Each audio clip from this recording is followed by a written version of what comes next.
Hello, everybody.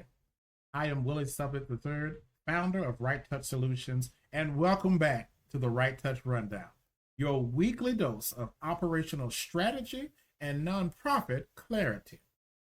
So, last week we talked about the difference between output and outcome. I think that's how we had our hand. We'll have to go back and see.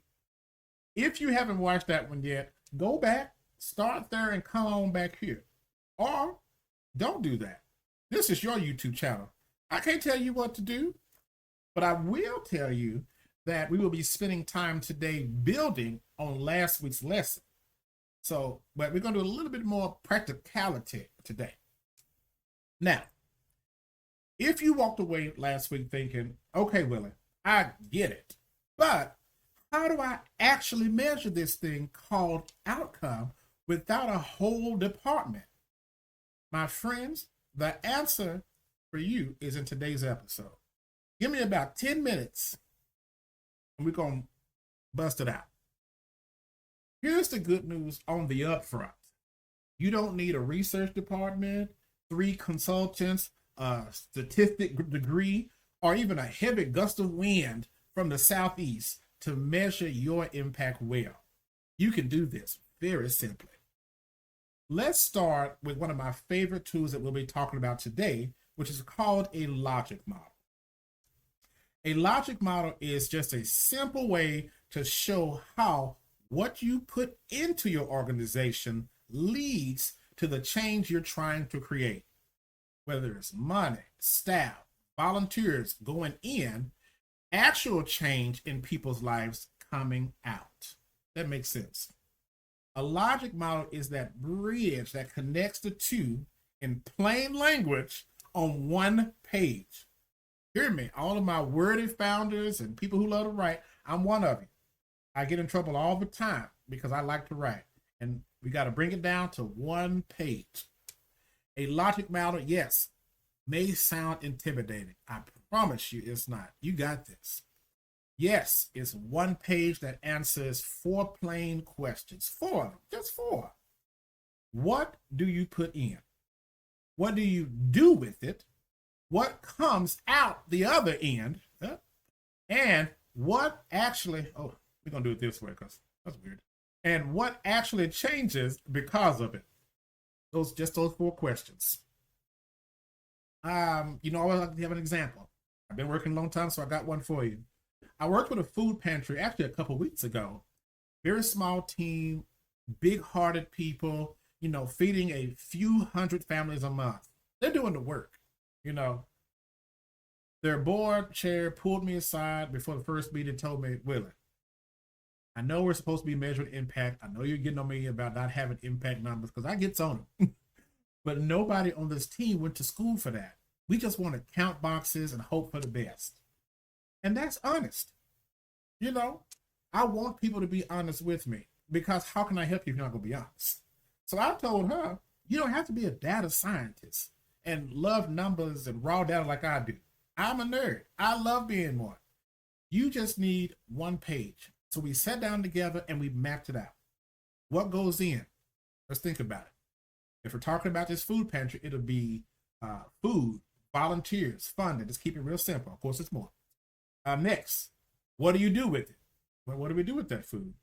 We pack the boxes. We run distribution days. Okay, cool. Stop right there. What comes out the other end? Boxes get handed out. Families get served. Great. And then the question that always changes the room. What actually shifts for those families because of what you're doing? So that one usually have people sit for a second. So we sat. Fewer skipped meals that month. Kids showing up to school less hungry. And any teacher would tell you, if a student shows up to school hungry, they will be a behavior problem that day.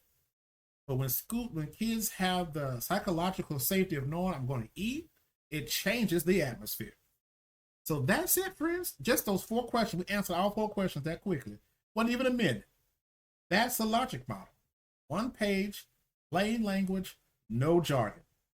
So by the end of the meeting we had, a board that had been avoiding evaluation for I think they're about 2, 3 years old, had their whole framework already mapped out, but it's practically on a napkin. Here is what an actual napkin, if you will, could look like for an impact model. And I'll put it right here somewhere, media will. Input. What was our input again? Food, volunteers, funding. Our activity, packing boxes, running distribution dates. Our output, boxes handed out, families served. That outcome, families had fewer skipped meals. Kids showing up to school less hungry. And we can expand on that about the whole teacher thing later on. But just those 4 boxes, that's the whole model. Quick and simple. Hope you breathe with me on that. So if that story made, evaluation feel less scary, hit that subscribe button, because next week we turn this exact data into the kind of story that actually moves your board and your funders.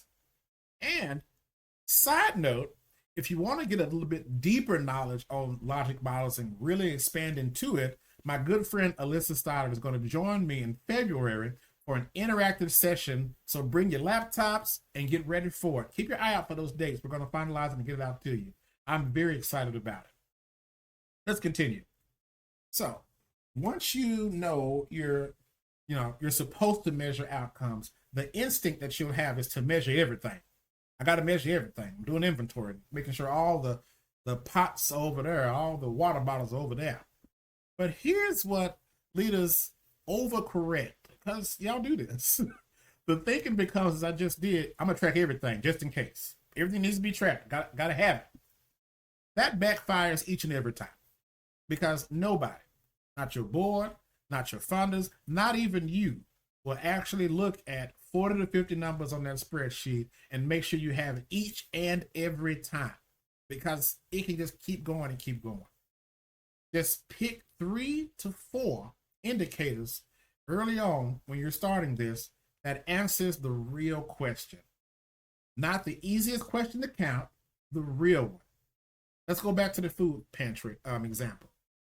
You want to talk about maybe the percentage of families reporting fewer skipped meals, because we use skipped meals as one of our logic model boxes. So let's talk about the percentage of those families, which means you got to talk to these people, maybe send out some surveys. Number of families that are connected to at least one additional resource, maybe a SNAP program or a job placement program. Percentage of families, let's do return, there we go. Percentage of returning families who say they feel less stressed about where the next meal is coming from. Remember, we talked about skip meals. We're still on skip meals. We're just expanding that. How does that make them feel knowing that I don't have to skip a meal? I got a meal coming. And then number of kids in households whose school attendance improved. Those are just 4 very simple indicators. Every one of them is trackable by hand if you need to do it. Don't even need a system. But each one of them requires you to communicate, which means talking to the people you are serving, having those surveys prepared, actually keeping that data, making people know that you care. When you're asking people these questions, you're following up and you're putting those percentages up and you're getting back with those families or whoever you're serving in your community, whether it's underwater basket weaving. It lets people know that you care. You don't just have an organization just to have one. Let me get off that soapbox and continue, because we'll be here all day. Remember, friends, you need to ensure that you are thinking about the effort put in relative to how many people are doing the work, right? What I'm talking about is a 5-person nonprofit does not need the same evaluation system as a 50-person one, okay? And you're trying to build one that will burn out the very team that you're trying to protect. Maybe you ask somebody, hey, what tool are you using? And they told you they're using Power BI. Like, okay, we need to use that. It's 3 of y'all. Y'all don't need that. What you're doing, you're not there at that level yet. Also, you got to pay for that. Find things that works for where you are, because we don't want burnout. Remember, we talked about this previously. We want you to be going forward, feel energized, and not be bombarded by the back end to make you not want to do the front end. So if you're a small nonprofit, small organization, a simple shared spreadsheet and a quarterly, if that 15-minute check-in is a real evaluation practice. I promise you it counts. Build a system your organization can actually sustain. Don't build something big and massive just because your neighbors are doing it, the people you know are doing it, because who's going to keep up with that? Who's going to pay for that? Who's going to keep learning about it to make sure it stays up? But if you start small and weave it into your organization, I promise you, it'll work each and every time. You want one that's good for you, that sustains, not the one that just looks impressive in a grant application. Because it only looks impressive to you. We just want to know, are you using the tool? You telling me you're using all these wonderful ServiceNow tools and whatnot. That's cool. I'm going to look at that. If I see ServiceNow Power BI, I'm looking at your 990 and saying, where's this money coming from? And why are they spending it here when the budget says this here? Let's not let your technology budget be the biggest part of your organization. But that's another day. You also don't need fancy software to any of this. Really. We all know I love Excel. Anything can happen in Excel. I'm a big fan. A simple Excel spreadsheet works just fine. If you like more visual structure, you can use Monday.com.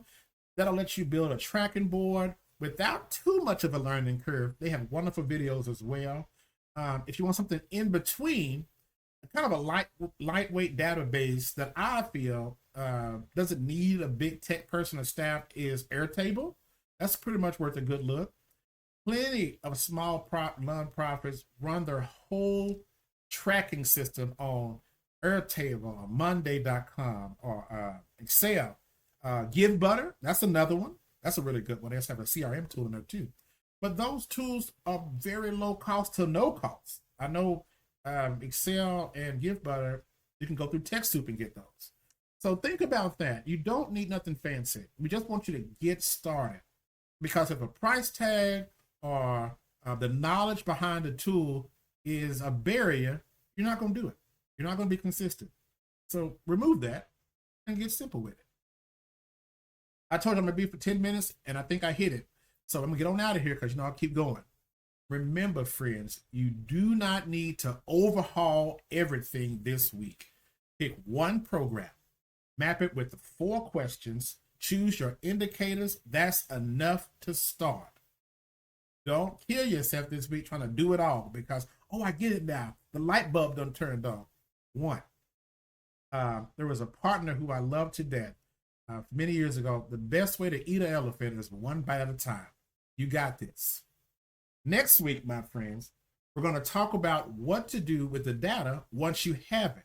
See, we're building blocks. You got this. Specifically, we're going to talk about how to turn it into a conversation that moves your board and the donors, people trying to give you money. But that's going to be it for now. I'm going to close my mouth. Thank you so much for tuning in this week to the RightTouch Rundown. If this made evaluation feel a little less overwhelming, share it with the leader who's been avoiding it. And it may be a leader, call yourself in that mirror. Hello. Do not gatekeep. We don't do that around here. Share the information.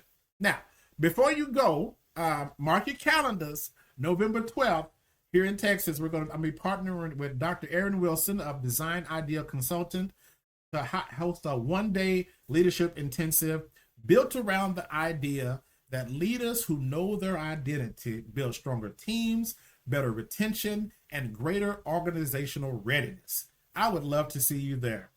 You don't get a big old hug from me, this old man from the South. Remember, mission moves best with structure. I'll see you next week. Goodbye.